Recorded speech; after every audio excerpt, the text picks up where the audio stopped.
হযরত আবু হুরায়রা রাদিয়াল্লাহু আনহু বলেন, রাসূলুল্লাহ সাল্লাল্লাহু আলাইহি ওয়াসাল্লাম বলেছেন, পৃথিবীর দিন এবং রাত্রির মধ্যে আল্লাহ তাআলার নিকট ইবাদতের জন্য সবচেয়ে প্রিয় হলো জিলহজের প্রথম 10 দিন। এগুলোর তুলনায় ইবাদতের জন্য প্রিয় আর কোনো দিন নেই।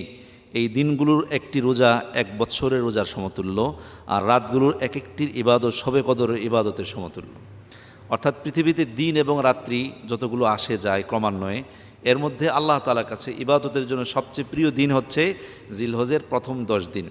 এর এক একটা দিনের রোজা 1 বছর রোজার সমতুল্য, আর এক একটা রাত্রির ইবাদতের ফজিলত হচ্ছে শবে কদরের সমতুল্য।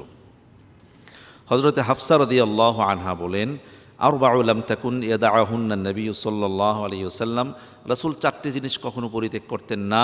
1 নম্বর হচ্ছে সিয়ামু আশুরার রোজা, ওয়াল আশরি 2 নম্বর হচ্ছে জিলহজের প্রথম দশকের রোজা, ওয়া সালাসাতি আইয়ামিন মিন কুল্লি